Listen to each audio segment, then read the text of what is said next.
be the MacBook Neo. Okay, Apple dropped a bunch of cool stuff. Give me a second here, okay? All right. The iPhone 17e looks pretty compelling. It now has MagSafe charging. That was a major omission on the previous E. Yeah. I honestly, I think that's the biggest one for me. It's got a new processor. Very cool, tray cool, couple $100 cheaper than a regular 17. But realistically, I think if you were going to get an iPhone, you'd probably go for a full-fat iPhone anyway, which I know you've been considering. You've thought about it. He's thought about it. I might go for the mid-tier one. Yeah, that's the full-fat, not the Pro. Okay. Yeah. So that's the iPhone. Yeah. But what I don't think this man has at any point in his life seriously considered is going MacBook. Literally never. They have a few new MacBooks. So they've got new Pros with new chips. They've got an M5 MacBook Air that starts with 16 gigs of unified memory, 512 gigs of storage.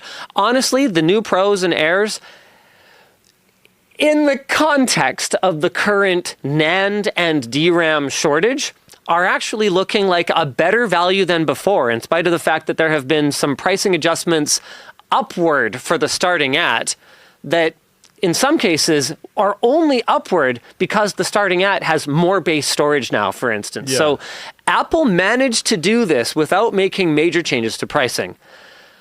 But the big one that everyone is talking about is the MacBook Neo. Now, how much do you know about it already? Practically nothing. Okay, I know cool. it's $600. Okay, I know it's a MacBook. Okay.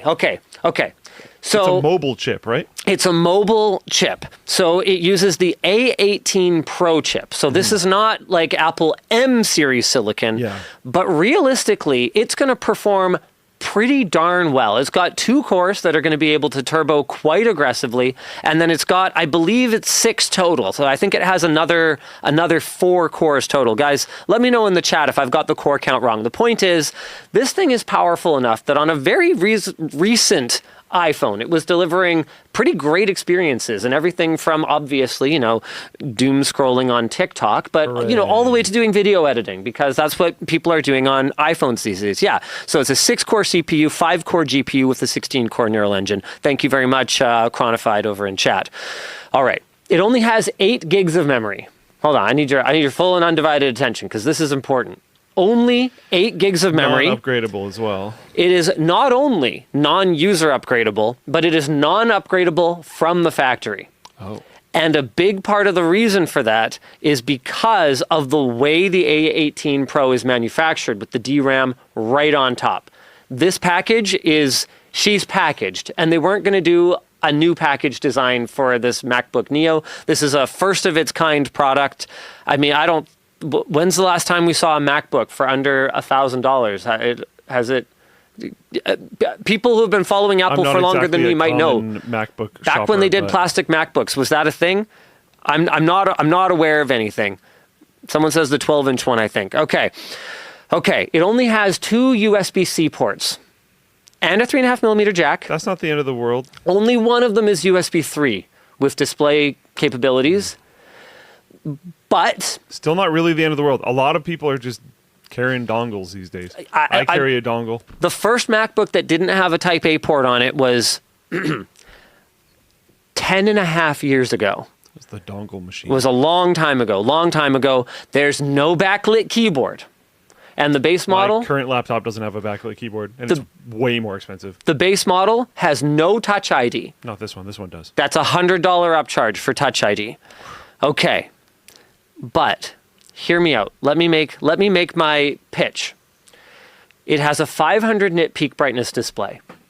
It gets the same Magic Keyboard that, as far as we can tell, it gets a Magic Keyboard just like Apple's other mobile Macs.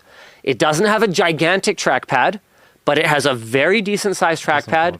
And I mean, if you've used a Mac, have you used a Mac? Okay, so Apple trackpads.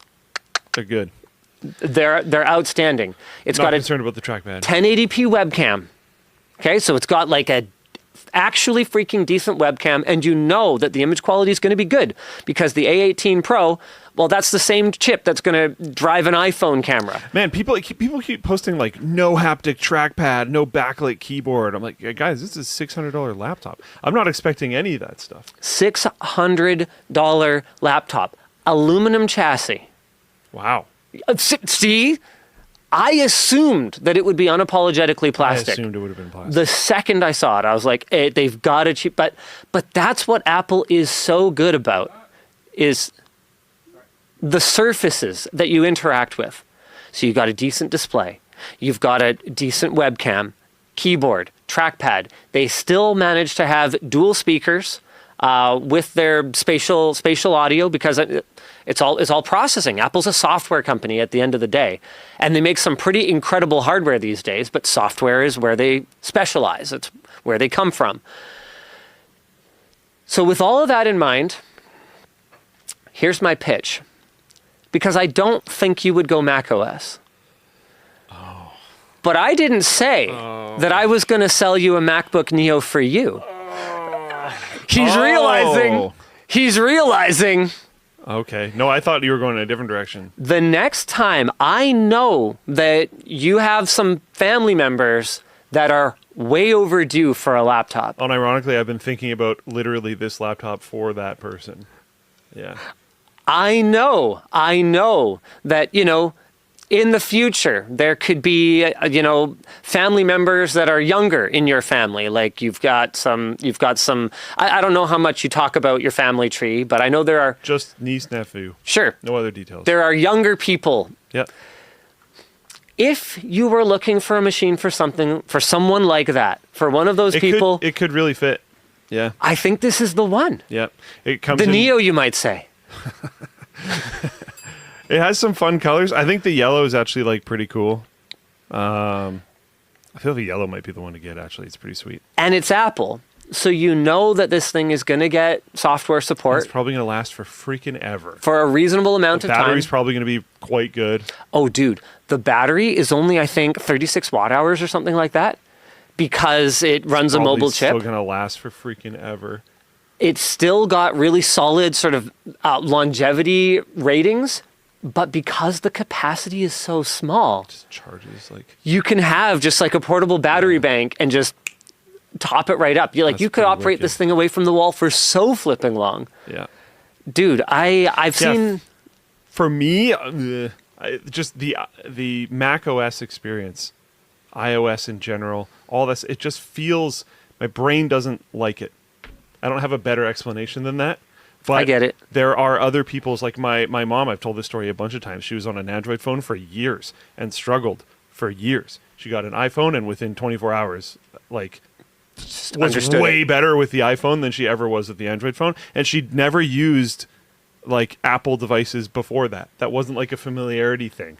So yeah, I mean, it's a very interesting device. And I've seen a lot of people in the comments on our Apple announcement video that were all like, but you could get this Acer that has a dedicated GPU, and it's this, and it's this, and it's this. And I'm like, bro, you don't understand.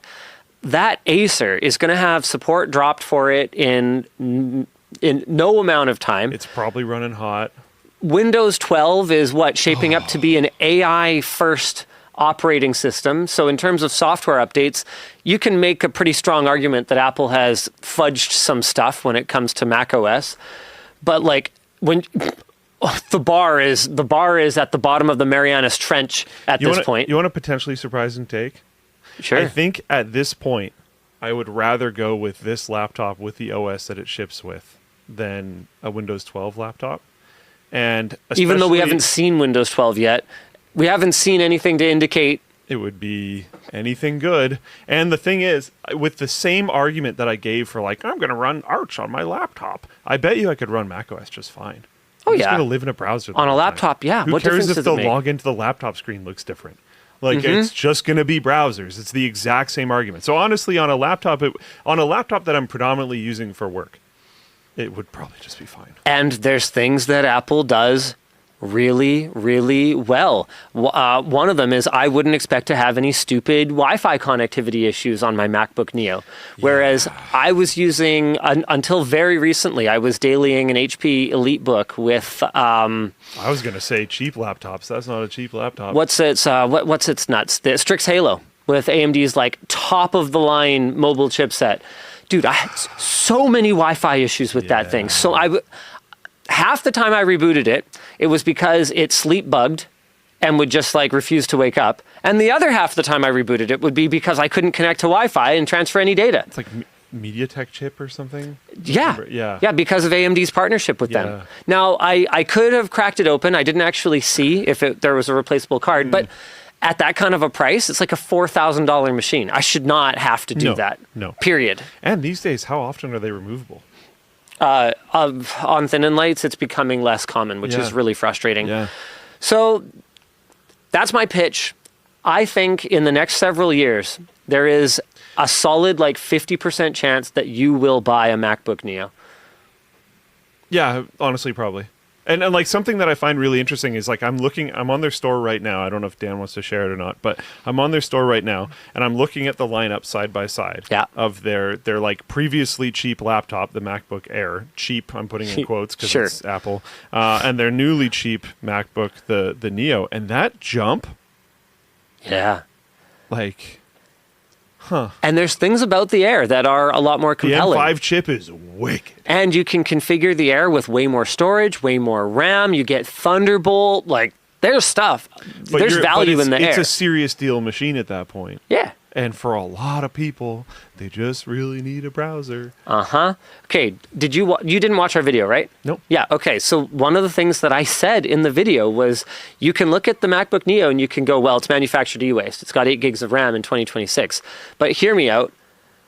Is it not manufactured e-waste to have people who are just going to browse Facebook and write in Google Docs have a machine that's loaded up with a whole bunch of RAM? Wouldn't it be better if we saved that RAM for the precious AI data centers that need it so much more than us consumers do? As a Mac OS /S, for the love of God, /S, whoever's actually angry about that. I don't know, dude. Do not clip that out of context. There was a few people nodding during that, I swear.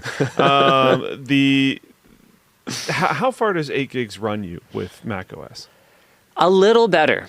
A little better. They do support some memory compression. If you are a tab monster, you're still going to run up against it. Yeah. You will. But to save like $600, it might be worth closing a couple. If you're mostly browsing on Facebook Marketplace or, replying to emails or writing that book you've always been meaning to write, I don't think it has to be an obstacle. Yeah.